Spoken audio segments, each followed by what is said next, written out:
What's up, everyone? Welcome into DodgerHeads Live, presented by DodgerBlue.com. My name is Jeff Spiegel, and we're going solo tonight. It's just me, Daniel, and Matt, both unavailable, but a giant series like this, we needed a live post-game show. So here I am. I'm going to need your help, folks joining us on YouTube, Facebook, Periscope. I see you there, Brian, Laura, Mad Lad, Juan, Toby, Jonathan, Evan, Gavin. I'm going to need your help, all right? We're going to need some interaction tonight. Otherwise, this is going to be brief, and it's going to be rough for all of us. But the good news, no matter what, is that the Dodgers win 6-1. Huge bounce back victory.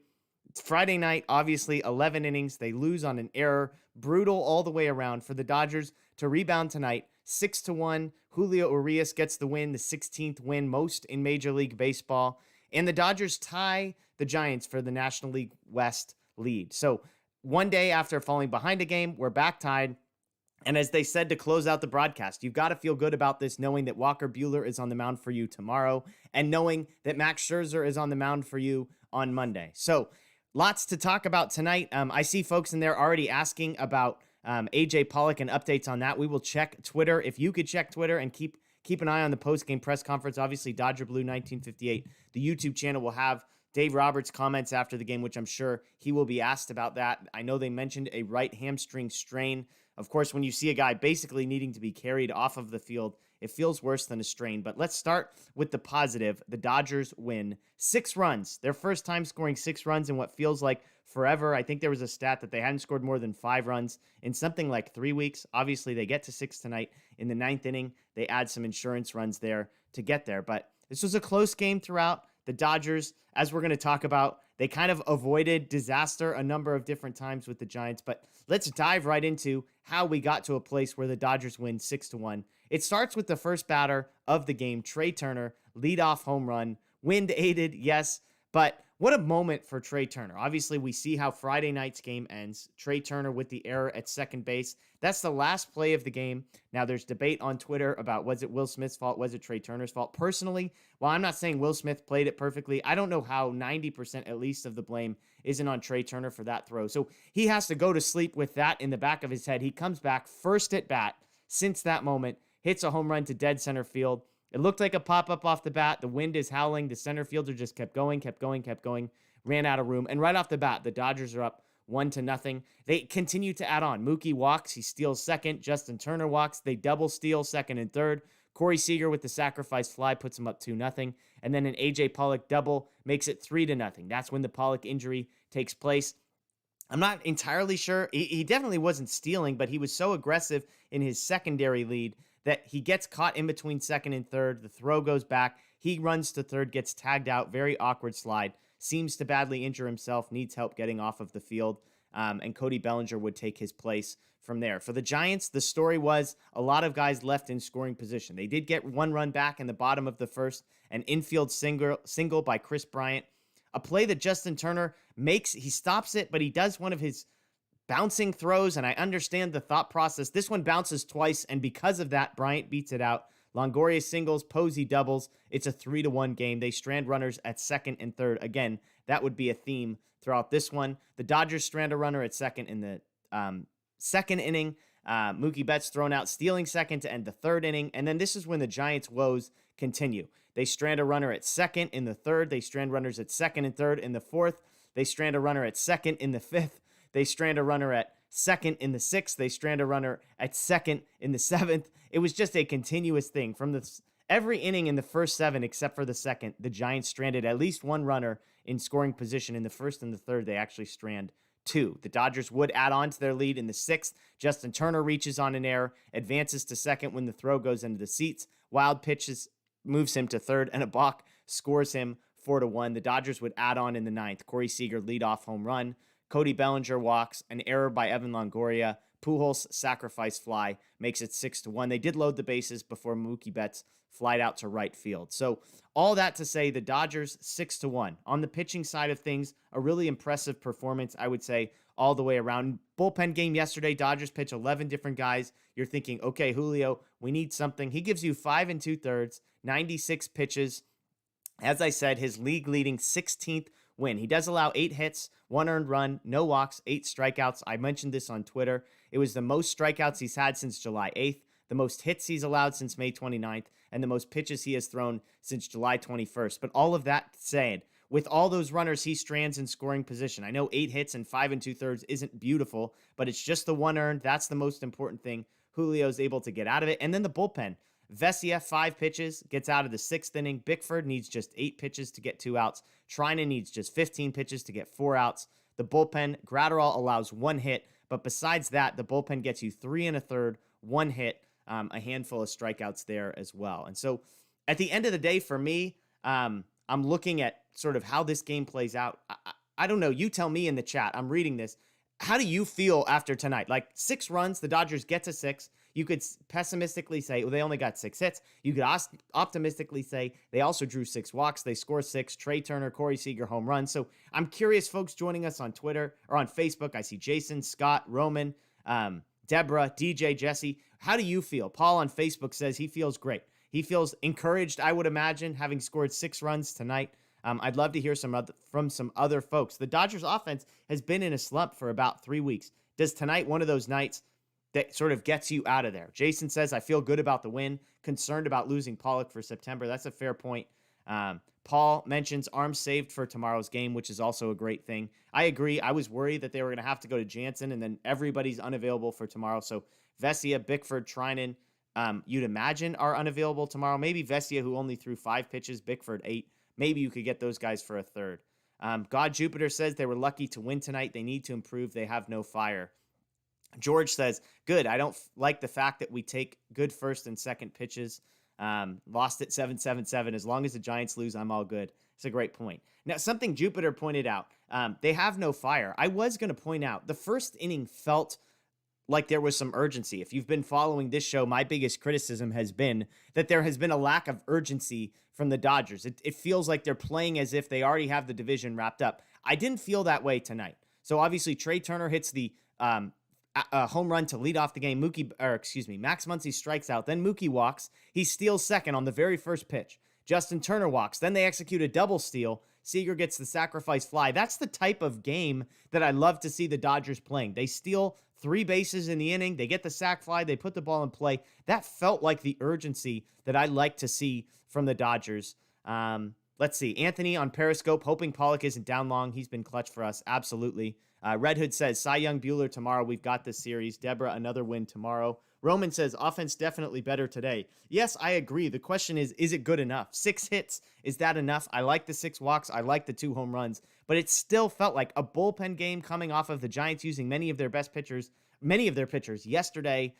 That's the part where I struggled. The 6 runs feels good, but sometimes it feels like the Dodgers win. They score runs, but you look beneath the surface and say, is this sustainable? Is it sustainable the way that they put stuff together? They were basically non-existent apart from the first inning and the 9th inning. The only other run they scored was on error, wild pitch, balk. So something to watch, something to monitor there. Obviously, bullpen games can be weird from a hitting perspective too, because you see so many different guys. So who knows? Scott is wondering, are Muncy and Taylor going to get out of their slumps now that AJ is going to be out? And let's dive into that. So Pollock, again, in the first inning, he gets caught in between second and third. The pitcher throws to third. He has a very awkward slide. He gets tagged out. This is right after he has a double to extend the lead to 3-0. And this is a big moment because for a number of reasons. Obviously, the run was huge, and the Dodgers could have used more in that inning. So to lose a runner in scoring position there hurts. But obviously, the bigger thing is Pollock's injury. We know this is a guy who's dealt with an extensive injury history throughout his career. How much of that is unlucky? How much of that is just sort of who he is? Hard to say, but that looked really, really ugly. You could see the pain in his face. And then again, my brother who's at the game saying, hey, Pollock, it took him a while to get off of the field. They showed one clip of him basically being carried by a trainer, unable to put any weight. They call it a strain of the hamstring. But if Pollock is out, that is a big, big deal. The reason being, the guy right behind him is Cody Bellinger. If Pollock can't play, then Cody Bellinger is playing every single day. I posted this on Twitter today. I was doing some research on Bellinger. Weighted runs created plus is a statistic that basically puts all of the offensive statistics into one number. 100 is league average. If you're a 110, that means you're 10% better than average. 90 means you're 10% below average. I was curious, are there any players who have had worse offensive seasons than Cody Bellinger with at least as many at-bats as he has had? The truth is, the answer is yes. Bellinger's had about 300 at bats. So I looked at guys with 250 or more at bats. Cody Bellinger has the sixth worst weighted runs created plus in baseball. It was 54 heading into tonight, 0 for 2 with a walk. We'll get to the walk in a moment. So he's a guy that's going to be in the lineup every single day. I mean, it's one thing to be able to say, hey, we have Pollock, we have Taylor. You can't play today, Cody, but they're not going to be able to justify that, I don't think, behind guys like Zach McKinstry, Billy McKinney, guys who are basically the same offensively, but far worse than Cody Bellinger is defensively. So we'll see. I mean, obviously, fingers crossed that AJ Pollock, the injury isn't serious. Hopefully it's a strain, it's a pull, it's something that he goes on the 10-day IL and he's back in 10 days. This is a guy who's hitting 300 against people on both sides of the plate. He's one of the best hitters in baseball, definitely the second half, one of the best hitters in all of baseball. So that would be a huge loss for an offense that has been struggling with him, because without him, things are going to get even worse. Let's see. Yeah, people asking who takes AJ Pollock's spot on the roster. Does Gavin Lux come back up? Is he a guy that maybe filters in there? It's tough to say. I would imagine Matt Beatty gets the call before Gavin Lux, just because I think he's more comfortable in the outfield, which is where there would theoretically be a need. Zach McKinstry can cover some infield stuff. Obviously, having Trey Turner and Chris Taylor, you've got lots of coverage there. My guess is Matt Beatty is the guy who comes in. I don't know if folks online on YouTube, on Periscope, on Facebook want to chime in. Would you prefer Beatty or Gavin Lux? Youngie says, I don't like any of Beatty, McKinstry, or McKinney in the outfield. I kind of agree with you. I mean, McKinney at least is competent defensively. The other two guys aren't theoretically terrible offensively, although McKinstry has been really bad lately. Beatty has been okay. Paul says he agrees. Beatty. Luis says Gavin Lux has to be out of his slump by now, right? I haven't been tracking what he's been doing at AAA. I think he was 0 for 5 his first night down there. He was trying out at third base. It does feel like, so who knows? So who knows with Lux? It does feel like, I'm looking through the comments, Beatty is the common. Sage, Jason, Laura, Red Hood, all say Beatty is the guy. That Deborah says Beatty that they would go to. But we'll see. We'll see. So that was a big storyline. And again, for those of you, I am a one-man show tonight, so I'm not also following Twitter. I'm curious. I guess I can try and check a little bit to see if there are any Dave Roberts quotes about a status update. They tried to make it sound like, oh, it's just a scheduled off night for him, or excuse me, a strained hamstring was sort of the very simple way that they put it, which, obviously, is underselling what it looked like for sure was happening there. So I'll check on Twitter to see. I haven't heard anything. I don't believe Roberts has spoken yet, but we'll see. Ben DeCozy says, I think Cody breaks out of his slump as Pollock is down. I mean, that's the dream, right? The dream scenario is that Cody Bellinger, we're not looking for a 330 hitter. We're looking for like a 240 hitter with competent defense. That would be a massive upgrade. Because the thing is, if you look at the weighted runs created type numbers, I mean, Bellinger has been worse than McKinney has been. So if you want to put in perspective there, and lots of infield pop-ups, strikeouts. But I did mention this. Let me give you the stat of the night. This is a new category here. But Cody Bellinger walked in the ninth inning. And I had been mentioning a bunch on this show that the thing that worried me almost more than anything with Bellinger wasn't his inability to square up a ball. It wasn't his strikeouts. It wasn't at-bat quality per se. It was his inability to draw walks. His strikeout rate is up. His walk rate is far down. He walked in the ninth. So I was curious, when is the last time that he walked? Cody Bellinger had not drawn a walk in 59 at-bats prior to the walk in the ninth inning tonight. I believe that goes back to August 12th. So we're talking about 3 weeks for a guy that was playing fairly consistently to not have a walk. That's the part to me. I mean, when you look at Chris Taylor, a lot of people are saying Taylor's been terrible. Yes, obviously Mookie Betts has not been great over the last couple of weeks, but at least those guys, when you talk about competitive at-bats, it's taking a ball, it's being able to foul pitches off. Bellinger can foul pitches off, but it's just a ton of swing and miss with him, where at least these other guys are drawing walks. Now, I've seen people, what's the issue? Why is Cody Bellinger struggling like he is? I think the easy, the hopeful, the optimistic answer is that it's his shoulder, that he is going to need some form of surgery, and that once that gets cleaned up, he has a full offseason, he'll be back. But obviously, that doesn't help you now when you're looking at a team that desperately needs another bat. When I say desperate, obviously it's relative. The Dodgers 1 through 7 remains an all-star lineup, even if Bellinger is batting 8th, former MVP, but not playing like it. So that's the hard part. Jupiter says he's pressing. Guys who are pressing don't walk much. That could be. Ben DeCozy, Muncie's been bad as well. Muncie's actually, we did a stat. I could try and find it. I think when Daniel and I recorded on Monday, I did a list of basically here's how all the Dodgers are hitting over the last couple of weeks. We did our stock up and stock down. Let me see if I can find it. But we were just talking about, here we go. So I can't remember if this was over the last 2 weeks, maybe, but it was Pollock was hitting 217, Seager 200, Taylor 150, Barnes 143, Turner 136, Bellinger 136, McKinney 111, Betts 091, Muncie 063. Pujols had been 0 for 6, Beatty was 0 for 2, Lux was 0 for 1, and the pitchers were 0 for 11. I believe that was a 2-week stretch before Monday, Will Smith and Trey Turner being the only guys who had batting averages over that 220 mark. Now, you sort of play that out. Obviously, things have improved for some guys. Corey Seager has been very good these last 2 games. Other guys have gotten clutch hits. AJ Pollock and Justin Turner with go-ahead hits the other night. So I would say it's trending slightly up maybe for some of those guys. Obviously, Max Muncy looked pretty poor tonight. Mookie Betts, a little bit more positive, drawing a walk, stealing bases, that kind of thing. So lots going on there. But hey, the Dodgers win. That's the headline. Dodgers win. Let's get to player of the game. I'm curious to hear from you. Who is the player of the game for you tonight? I think there's a couple sort of players that I would list as, I would say 3 guys that you could possibly mention. But I'm curious to hear from you folks. Player of the game for you tonight. Is it Julio Urias on the mound? Is it one of the guys who contributed offensively? Trey Turner's home run, Corey Seager's home run. Lots of you going with Julio Urias. Let's see, Laura, Max, Victor, Young, Lauren, Mike, George, all say Urias. We've got Jason and Craig, Laura, all with Trey Turner as options there. Swaggy, Deborah adding Julio, Max adding Julio. It's interesting, right? Because you look at Julio's numbers, 5 2/3, which is good. It's not great. Obviously, in a game like tonight, you're hopeful that you could get at least 6, especially if you know we're throwing 96 pitches. He gets through 5 2/3.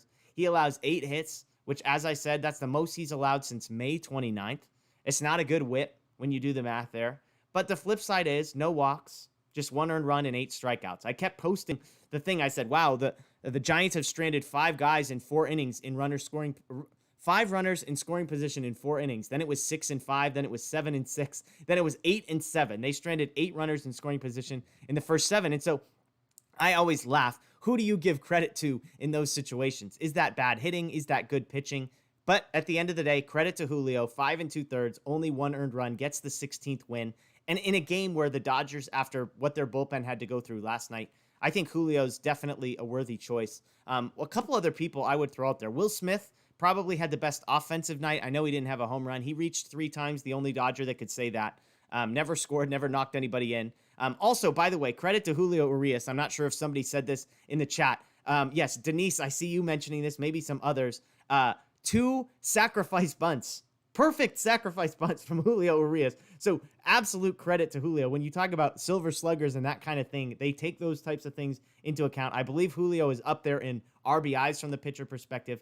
Absolutely perfect sacrifice bunts from Julio Urias. So shout out there. As I said, Will Smith did reach 3 times, so credit to him. And I would say Mookie Betts also maybe deserving of some credit. He did reach twice today and also had a couple nice defensive plays out in right field. 2 stolen bases as well. So those are the 3. Obviously, I didn't even mention Trey Turner and Corey Seager, who both had home runs. But there you go. Jason, surprise, surprise. I'm pumping Will Smith. Again, that was just a quick who reached the most times. Reached 3 times in 4 at-bats. So some credit there. But yes, Will Smith probably deserves to be a little bit further down the list on that. Let's see if other people I see some questions. We'll get to some questions here in a moment. Yeah, Jonathan, Urias got out of a lot of jams, which I do think.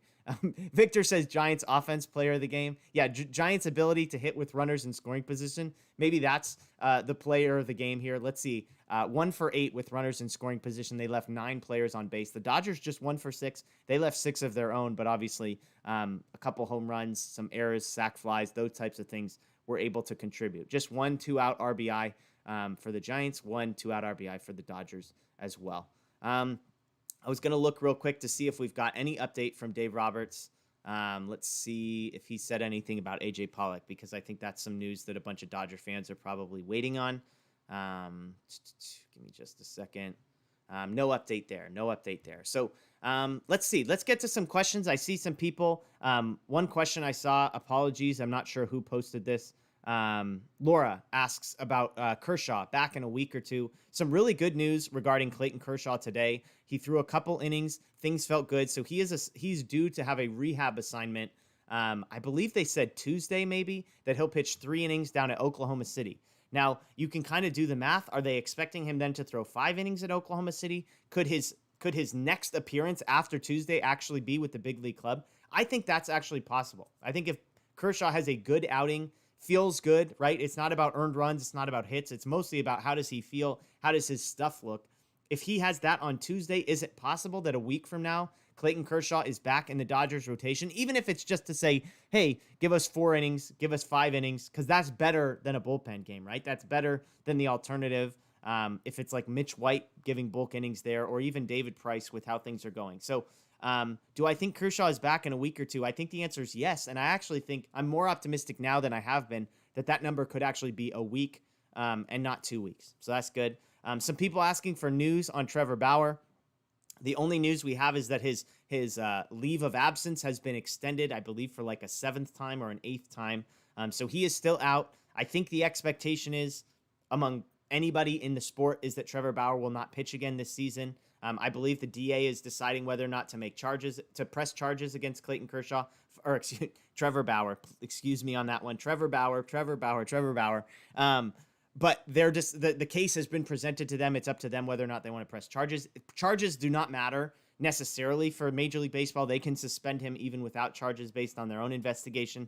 I think they're just waiting to see. I don't think Trevor Bauer pitches again this season. I don't think Trevor Bauer ever pitches again for the Dodgers. And honestly, I was reading some stuff that there's a lot of people that don't think he ever pitches, period. So as far as that goes, I would not count on Trevor Bauer at any point for the Dodgers. Some more questions. Alleluia 1. What's up with Bickford? Yeah, I pointed this out on my on Twitter tonight. Yesterday was the worst outing that he had in a long time. I don't think he recorded an out, gave up 3 base runners. Maybe he got 1. And then tonight, he hits the first guy. He goes down 2-0. He does get a line out to Mookie, but it was like a 98-mile-an-hour pitch. Credit to him. He did bounce back. He was able to get another out before handing it off from there. So hopefully, the guys like Bickford and Vesia, you've got to be honest. There's always some concern that is this a flash in the pan, or even do they have the length on their arm to sustain this? So hopefully with Bickford, he gets a couple nights off after this, can rest, recharge, recover, and be back to the Bickford that we were seeing a week ago. I mean, again, it's not the end of the world. It's not like he gave up 6 earned runs yesterday or today. It's just not necessarily what we've been hoping for. Let's see. Stephen J. Reeves, is Duffy going to make it this year? That's the hope. I actually haven't heard an update on Danny Duffy in a while. I think what I have heard is that they're not planning on him being a starter, so he won't have to get built up in the same way that Gonsolin and Kershaw would. But I don't remember hearing anything about a rehab appearance or even bullpens that he's throwing. So if he does make it, it feels like he would be maybe the last week of the season and see how things are going from there. Let's see. Jason says David's strangely quiet about Duffy. I don't know if that's just because Kershaw and Gonsolin are much bigger names that are down there, but we'll see. Nomo FOMO, are we going to see Price pitch in St. Louis? Man, the David Price stuff is very, very weird.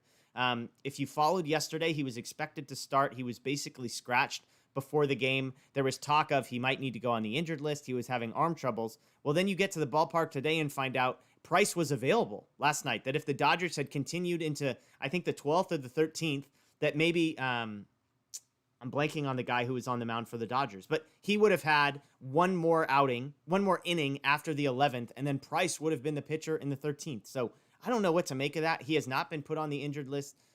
So I would imagine, I think Dave had some quote like, we'll just keep throwing him out there and see what happens, which isn't necessarily the greatest thing in the world. But we'll see. So that's the David Price update. Max asks, what's up with Bazooka? Great last year. This year, he's been okay. Is he having sophomoritis? My take on Gratterall, and I think you saw this based on the fact that he wasn't on the major league roster to begin the season.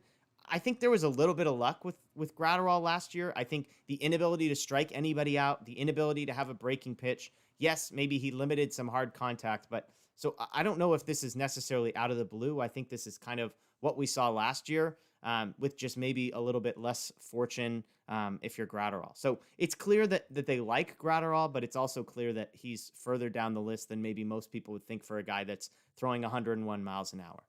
Yang Yi asks, how about Gonsolin? Can he be back in a week? My sense on Monday when we did the show was that it sounded like Gonsolin was actually ahead of Clayton Kershaw. I can't think of what the update is, so somebody would have to check me on that one. But I would imagine sort of the same situation. Maybe both of those guys kind of are openers, bulk guys where you're not 5 or 6 innings, but you're hoping for 3, 4, 5, something like that, assuming things go well. But I think he was on a similar, if not slightly ahead of Clayton Kershaw at one point. Let's see. Craig points out Blake is money in the late innings. Trinan has been amazing. There's a stat on the broadcast that he has like the best ERA in baseball among relievers, like 0.55 over some stretch. So who knows? Troy asks about AJ Pollock. We still have not gotten an update as far as I can tell. Again, if somebody is able to hear Dave Roberts' comments and relay those, I cannot because I'm here with you. But I have not heard anything on AJ Pollock was the last. Swaggy, why do you think AJ stole third? I don't think he stole third. I think he just got caught having too big of a lead and hung out to dry. My biggest thing, and I posted this, and I almost don't like talking about it when a guy gets injured because that's the far bigger thing.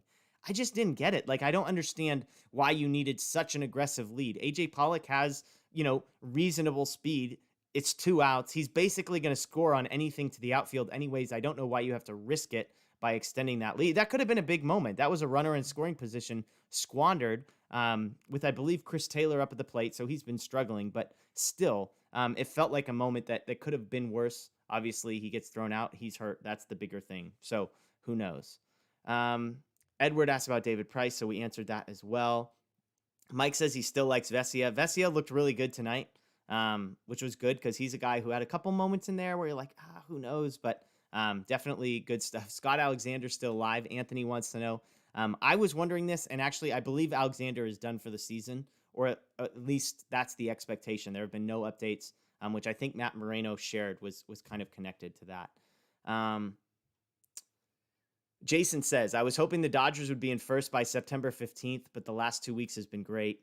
Yeah, absolutely. I mean, here we are tied with Walker Buehler versus a bullpen game tomorrow. I don't think any Dodger fan would have expected this or been disappointed by this if you told them a week ago, hey, after Saturday night, Dodgers and Giants tied, Walker Buehler versus a bullpen game. So it's good stuff there. Okay, a couple people adding grade 2 strain for AJ Pollock, at least 2 weeks out is what Laura is saying. Maddie Mandage says 3 weeks, excuse me. So I'm not really sure what to make, but as Swaggy points out, I mean, 2 or 3 weeks would be back for the playoffs. So that would be huge. If you're the Dodgers, obviously Pollock has been playing so well with a hamstring strain. Maybe he's able to sort of take some swings throughout the process while he rests his legs, but we'll see. That's so I don't know. I mean, I guess I would say Laura says 2 to 3 weeks minimum. I guess that feels like good news. I mean, like I just assumed he was going to be done for the year. Again, I mean, if you watched the small clip that they showed, he was basically being carried off the field. And again, from somebody who was at the stadium, it sounded like he was on the field for a long time. So for them to basically have to take the entire in-between inning break to get him off, to carry him off, and to be hearing that it's just 2 to 3 weeks and it's a strain, that feels really, really good, all things considered.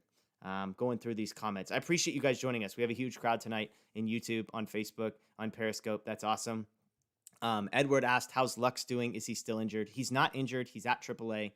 He was sent down there just to play every single day. I don't know how he's doing. If somebody wants to throw that in the chat. Again, I think his first game down there, he was 0 for 5.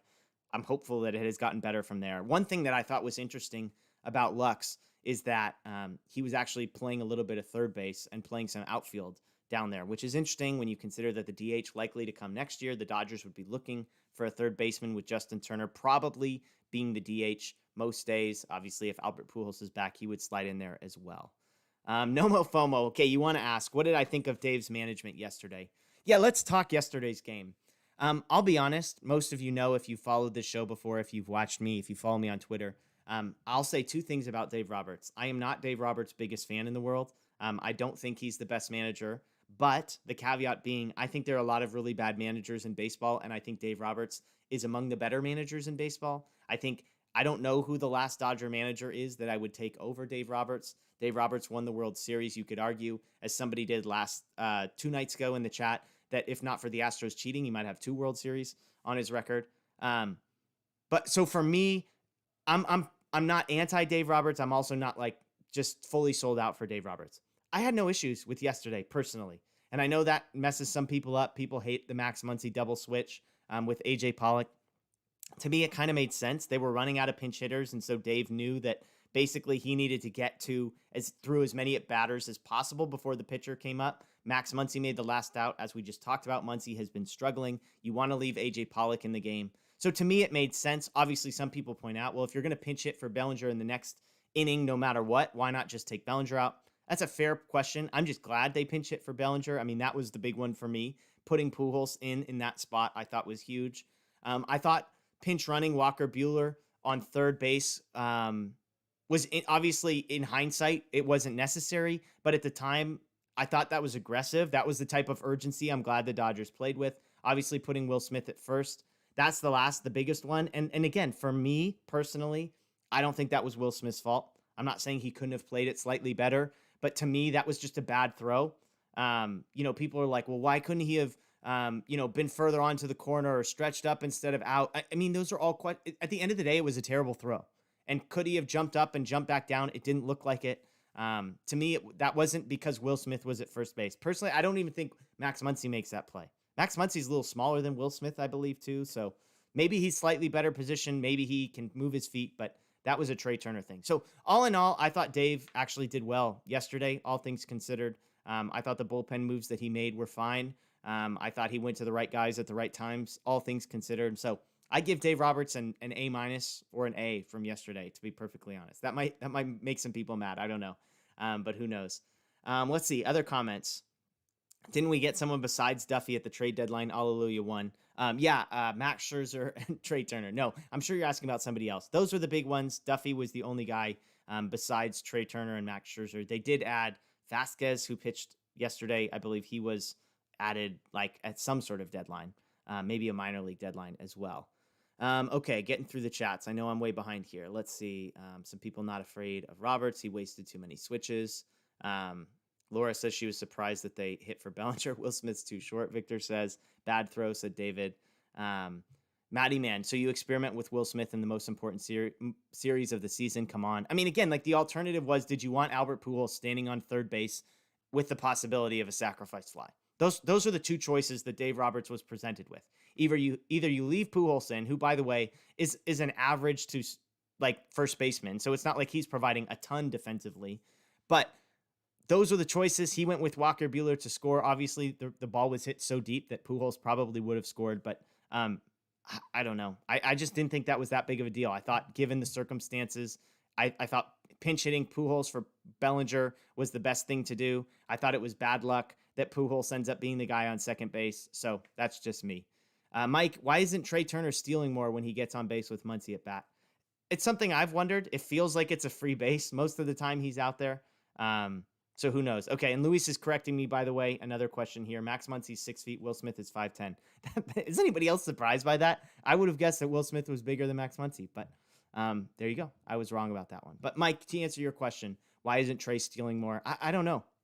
I mean, obviously with a guy like Muncy, you feel like an extra base hit is always in play, and you don't want to waste outs when Trey Turner's going to steal on any double from first base. So I would imagine it's something like that, but it does feel like the success rate there is high. Anthony Keene, here you go. I think Roberts is manager of the year. I'm sure that is going to be that will get some comments in the chat as well. I mean, the Dodgers are tied for the best record in baseball, and they've dealt with a bunch of injuries, as he points out. They've dealt with controversy. So, yeah, I mean, I don't know how you don't give it to Gabe Kapler. Gabe Kapler has to be manager of the year, right? Like they're like 50 games better than anybody expected them to be. So there you go. What do you think of Beatty's situation? Dodgers, Chavez Ravine wants to know.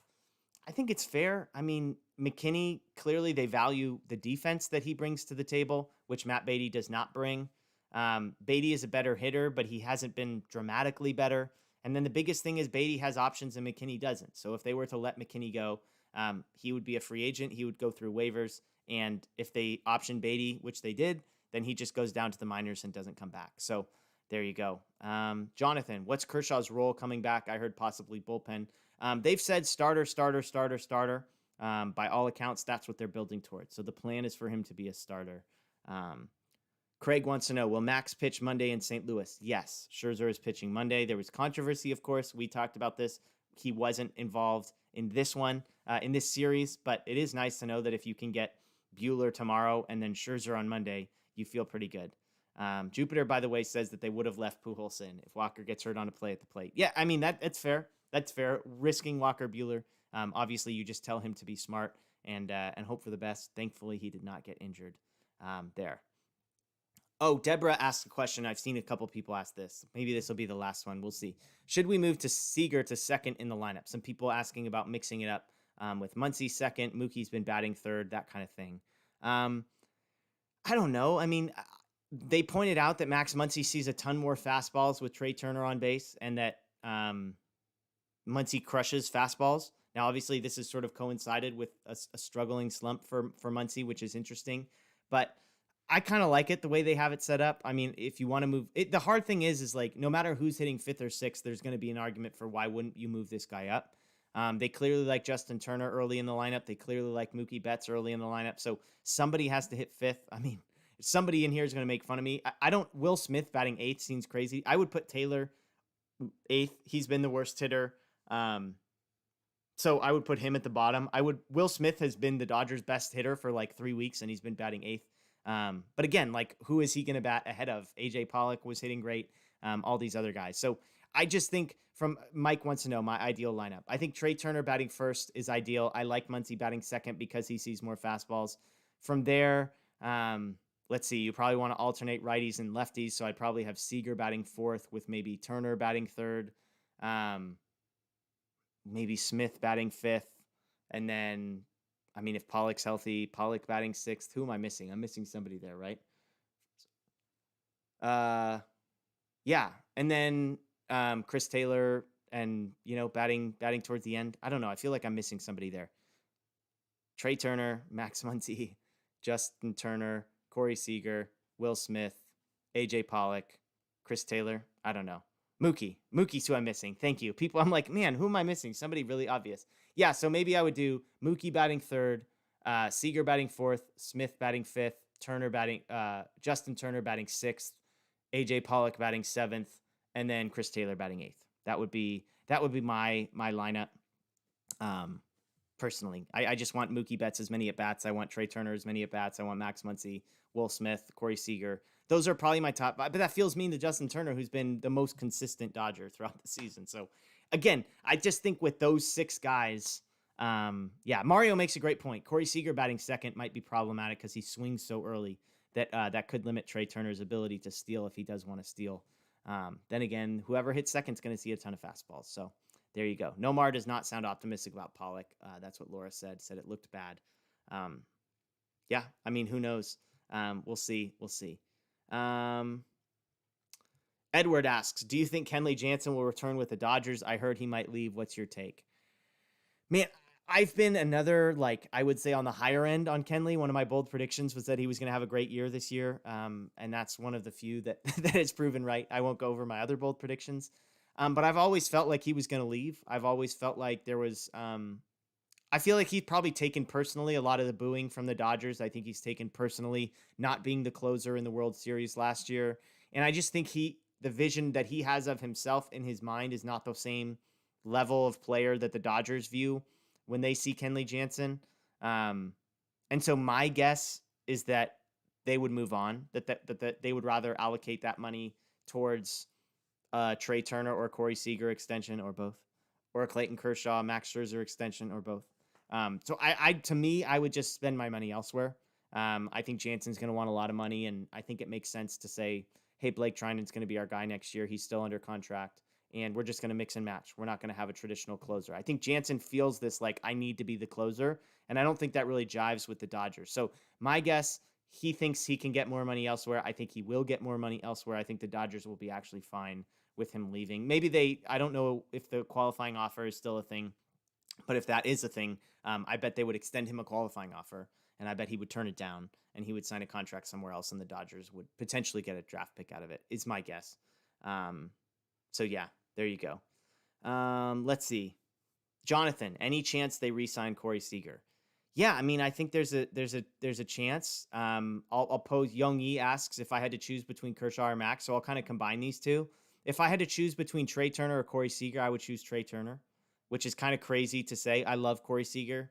I just think Trey Turner's approach, his willingness to take at bats and hit with 2 strikes, fits way more with sort of the Dodgers' greater philosophy. I think he's better defensively. I think he's more of a long-term answer at shortstop. I like that he brings speed. And then the biggest thing is just health has been far more consistent for Trey Turner than it has for Corey Seager.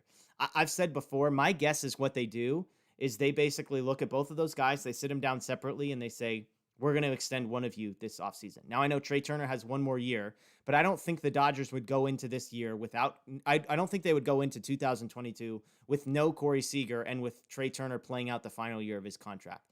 My guess is that what they would do is they would say, let's say Trey Turner is their choice. They would go to Trey Turner and they would say, Trey, we want you to be the shortstop of the future for the Los Angeles Dodgers. We know you have 1 year left. We want to add 6 years to that contract. And if you say no, then know that we're then going to go to Corey Seager and we're going to offer him the same amount. And if he says yes, then you're going to play out your final year here and then go to free agency.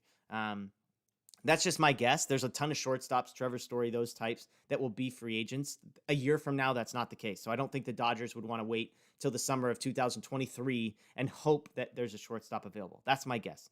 When it comes to Kershaw versus Scherzer, I mean, that's impossible. There's nobody will ever be ahead of Clayton Kershaw in that answer. Like, Clayton Kershaw just needs to re-sign forever. He could be 52 if he wants to pitch for the Dodgers. I would say, here's a check, write your payment. I love Clayton Kershaw. Obviously, Max Scherzer has been amazing, and I would love to have him. So this is one of those moments where you say, man, it's kind of cool to be the Dodgers because, I mean, maybe they can sign 3 of those 4 guys. Maybe, or maybe they don't. Maybe they let Seager walk. Maybe they let Trey Turner play out the final year. Trevor Bauer, let's say his money disappears, and they re-sign both Kershaw and Scherzer, and then they just play out the final year of Trey Turner. I don't know. That's kind of where it's complicated. Young Yi says Corey at third, Trey at short. I mean, that's the thing. Corey has seemingly been resistant to play any position other than shortstop. Trey Turner, on the other hand, came in, willingness to play second base, which I think is amazing. He obviously plays center field as well. But yeah, I mean, obviously, those two can coexist long-term, especially if Corey Seager is willing to play third base. Trey Turner has said that he has, some people presume that he is wanting to move back to the East Coast. I told a friend this, they kind of said the same thing with Mookie Betts, like, oh, well, he's not going to like LA. And then he signed before ever playing here. And Trey, I mean, he seems like a great dude. He seems to get along with everybody. And I think you get to the Dodgers, you realize how good they are at what they do. You realize you have a chance to win a World Series every single year for as long as you're under contract. You realize you're in Los Angeles, the weather is great, et cetera, et cetera, et cetera. I don't know. I can't imagine someone would come to the Dodgers and hate it so much that they would want to leave to go somewhere else unless you're, Josh Reddick or someone like that. So we'll see. But that's my guess. Let's see. We keep getting questions. Let's fire them up. We're here. Guillermo, what's up? It's just me riding solo. I thought this was going to be 20 minutes. So shout out to you guys. We're at 45 and going strong. Okay. Playoff rotation. Playoff rotation was one of the questions. Again, Luis, you asked this question. What's your rotation in the postseason? It's a great question. It's a big debate. Scherzer or Buehler, who's your game 1 starter? Or if you make the wild card game, who pitches the wild card game? I don't think you can go wrong, personally. Every time Scherzer pitches, I finish the game and I'm like, it can't not be Scherzer. And then Buehler pitches and it's like, it can't not be Buehler. He has the best ERA in all of baseball. For me, I would go Buehler game 1. Let me put it this way. Buehler goes into the most important game for me. If I could line up my rotation, if there's a game 7 and everyone's healthy, Buehler gets the nod for me. He's been in those big games for the Dodgers. He's the Dodgers guy. He's the Dodgers guy of the now and the future. He's been amazing this year. I don't think there's a big enough gap in how they've performed this season to put one guy over the other. Scherzer, an obvious number 2 candidate there. Urias, number 3. I mean, the statistic that he hasn't allowed more than 2 earned runs in like a month and a half. He definitely deserves to be a number 3 starter. I don't think the Dodgers are going to have enough depth to move him to a relief pitching role. So I'd have him 3. I would have Kershaw 4 and go from there. And then obviously if Gonsolin is healthy, if he's pitching well, then maybe you can shift Urias or move some of those guys around. You obviously wouldn't need a 5th starter at any point. But that's what I would do. I would have Buehler and then Scherzer and then Urias and then Kershaw. What do you guys think? I'd love to hear it. Swaggy says Buehler, Scherzer, Kershaw, Urias, and then sort of Price, Jackson, bullpen game. Again, I don't think you need the 5th. I don't think you need the 5th starter in the playoffs, but we'll see. Yeah, Michael, nice representation from Pantone 294, both games. Sounded like a home game. Totally agree. That was awesome. So shout out to those folks. My brother was there and he's like, there's like hundreds of people in Dodger Blue coming down the street. It's amazing. Let's see if other people have a rotation. Buehler, Scherzer, Kershaw, Urias. That's Nomo. Urias and Kershaw flopped for Laura. John, yeah. I mean, sure. Look, this is no negative against Scherzer. Like, you just have to pick somebody. Craig says Walker's top 2 in baseball. You could argue that Scherzer's the other 2. Buehler, Max, Clayton, and then put Julio to the bullpen. You would need a 4th starter. That's Jason Austin. You would need a 4th starter at some point. So we'll see there. But yeah, I mean, and so Jonathan asks if you re-sign Trey and Seager, what does that mean for Bellinger? Yeah, I mean, like it's the same thing. If you re-sign Scherzer and Kershaw, like what does that mean for Buehler? Like at some point, these contracts have to come up. We know the Dodgers, they're not going to be completely reckless forever. I think obviously Mookie is signed forever.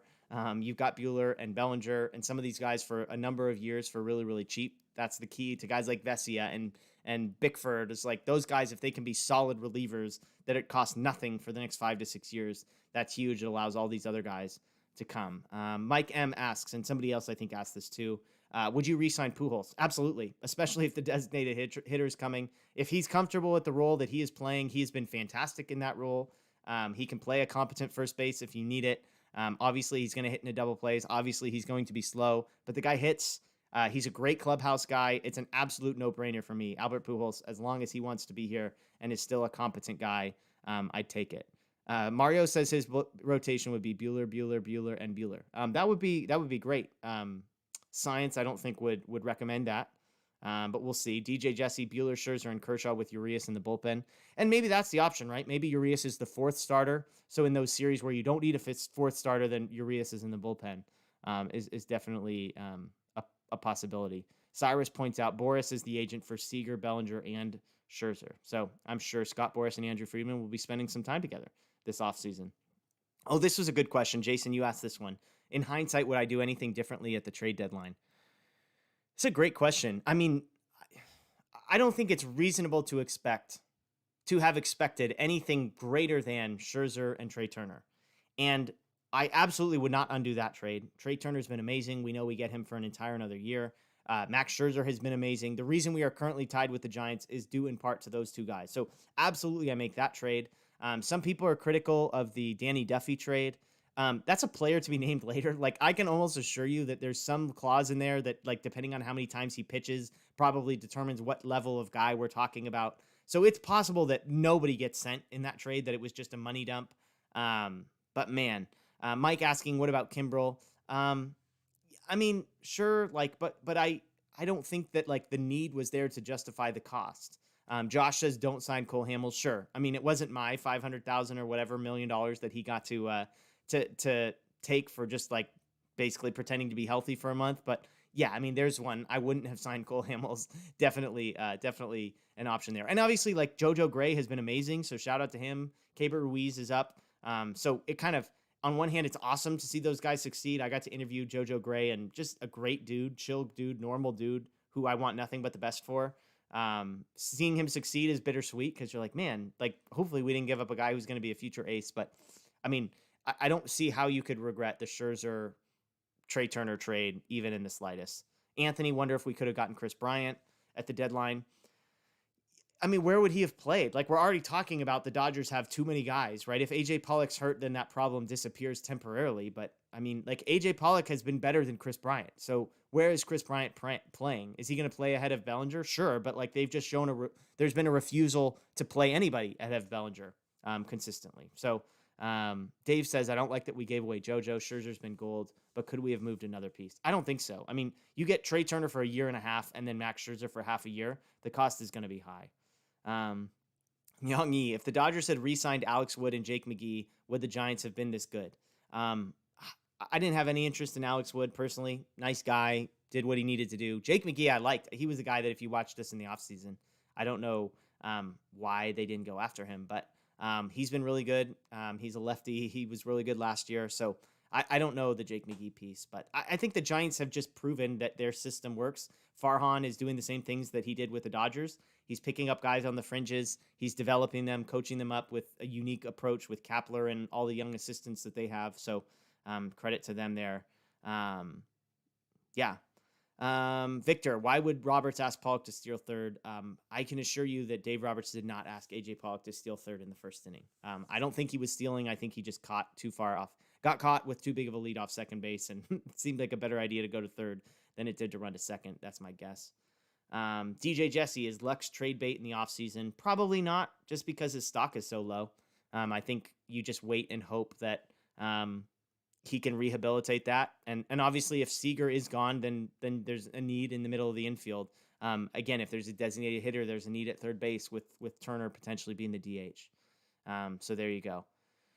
Dustin May ready for next year? I don't think so, right? Isn't the timeline? I think he's going to miss part of the season, if not the whole first half, which is a bummer. Mario, your thoughts on the bullpen games? I think the Dodger bullpen's been amazing. Fabian Ardaya had a great article at The Athletic that the Dodgers bullpen in bullpen games has had an ERA of like 2.84 or something. It's like Garrett Cole or somebody amazing. They've basically been equivalent to 60 games played. Did UCLA win? Yes, they did. Also, shout out. I'm an Oregon Ducks fan, so the Ducks win barely. It wasn't pretty, but shout out to Chip Kelly. It's my guy. So there you go. Okay, last question here. Jason Austin, this is a good one. We'll go out on this. Who do I see being the unsung hero if the Dodgers make a long playoff run? I'd love to hear from you all in the chat. Who is the unsung hero if the Dodgers were to let's say the Dodgers win the World Series. Who is the guy that's the unsung hero? So I don't know if that's maybe your World Series MVP or if it's a guy that comes up out of nowhere. You know, Victor Gonzalez maybe would have been an unsung hero. Probably Julio Urias maybe qualifies as the unsung hero last year. That's a great question. Unsung hero. I'll throw one at you. I'm very high on this guy, and I don't think I don't think he would be asked to do a ton, but I wonder if Tony Gonsolin, everyone says that I'm going to say Will Smith. Come on, that's not unsung. He's our best player. How could that be unsung? No, I'll go with Tony Gonsolin. I wonder if there's a scenario where he comes back, pitches well enough, they shift Urias to the bullpen, and Gonsolin is the fourth starter. I just think he's gotten some bad luck in a lot of his stuff. His major league regular season numbers have been great. His postseason ones, like I see a Rosarena home run that he hit off him. That it felt like terrible contact. So there you go. Oh my gosh, Michael Garcia just said Jason Repko. Repko is my guy. Jason Repko is my guy. Favorite player when I was growing up. So shout out to him. People saying Bellinger. I think that's a fair one. Chase, it's got to be him. That would be great. That's a fair one. A number of people, Young Yi said Bellinger as well. Let's see. There were some other good ones. Austin Barnes. CK is just trying to get me in trouble with my Austin Barnes stuff there. Let's see. A lot of people say Trinan. I mean, if he pitches the way he's pitching, that guy's been amazing. And he's a guy that they trust for multiple innings. They trust on 3 days in a row, that kind of thing. Will Taylor, Clutch Taylor. He's had some big hits. AJ Pollock, if he's healthy. Dave Luna mentions AJ Pollock. Justin Turner for Jonathan Robinson. I mean, he's historically amazing in the playoffs, so shout out to him. Let's see. Young Yi, if Danny Duffy is healthy, that would be one. DJ, Jesse, and Laura both say Vesia from the left side. Blake DeWitt, man, Mario's just going to throw out just random, like, Blake DeWitt. Blake DeWitt wasn't as high on my list as Jason Repko. Let's see, Jeff Rebele. We're just throwing out Pujols. A couple people said Pujols. That's an interesting one. Like, obviously the moment won't be too big for him. You could see him having a big home run or something like that. And especially like if Bellinger is still struggling deeply, Pujols could be playing pretty consistently, especially against lefties, if AJ Pollock were not healthy. So Pujols is a fair one. Bickford, another guy that's gotten mentioned. David Price. He's had some playoff moments, right? Wasn't he like a rookie with Tampa Bay when he came up for the first time and just was dominant there? So there you go, Jason. Maybe Victor Gonzalez makes a big comeback. I think Victor Gonzalez is running out of time, and he hasn't apparently looked that great down in the minors. Dave Roberts. There you go, Gregory. That's a great answer. Dave Roberts, the unsung hero. That would be a surprise, I think, to say the least, if Dave Roberts just managed things perfectly from there and go from there. Vesia, Gratterall, Matt V22 says Gratterall. That would be, again, it would be an unsung hero. If he's pumping 101 and blowing it past guys, that would be good. Only 60 games played. Price, ? Please. Mike M, will Roberts be fired if the Dodgers don't win a World Series? No. They're likely going to finish with the best record in all of baseball. They won a World Series last year. He will not be fired, especially given all that they've been through this year. So we'll see. So anyways, folks, hey, I can't say Knebel, no FOMO. That's a great one, actually. Knebel could easily become like a guy that's on the level of Jansen and Treinen. And who knows? I mean, maybe Jansen's the guy. Maybe Jansen is just lights out for like a month in the postseason and people freak out. Trey Turner getting some love from Bryant Hernandez there as well. Hey, I appreciate all of you guys joining so much. Again, seriously, I thought this was going to be like a 20-minute show of me talking to myself, but you guys have been awesome. I so appreciate you joining us. If you haven't already, please, I would be so honored if you would subscribe to our channel, Dodger Blue 1958 on YouTube. Ring the notification bell as well. That way, when we do go live in the future, if we do post shows, which we'll post an hour-long show every Monday and then mini updates throughout the week, plus one live post-game show every week, I'd love it if you guys would ring the notification bell. You'll know this is coming. Dodger Blue 1958 everywhere on social media. If you don't already and are on Twitter, please follow me at Jeff Spiegel. I love interacting. I'm warning you, it's a lot of pro Will Smith stuff, some anti Austin Barnes stuff, and a lot of complaining about every time that Dave Roberts doesn't put the All-Star lineup out there. So forewarning, you've all been warned. Also some Oregon Duck stuff probably coming in the next 6 weeks. Some bummed out Oregon Duck stuff when we get blown out by Ohio State next week. Anyways, well, I appreciate you all joining us. Here's the headline. Dodgers win. Tied for the National League West. Dodgers win 6-1 over the Giants. They score 6 runs for the first time in forever. And tomorrow, Walker Buehler on the mound, another bullpen game for the Giants. I'm predicting another win for the Dodgers tomorrow. I'm predicting another win for the Dodgers. I think the Dodgers dominate. I think it's another score very similar to this one. I think it's 8-2. That's going to be my prediction. Dodgers win. They take a 1-game lead in the division, and they never look back. They win again Monday with Max Scherzer on the mound, and who will go from there. So I appreciate you joining us. Enjoy the rest of your night. We'll end every show the way we always do. Vin Scully taking us home. The best team holding a trophy high in the air. The Los Angeles Dodgers, champions of the baseball world.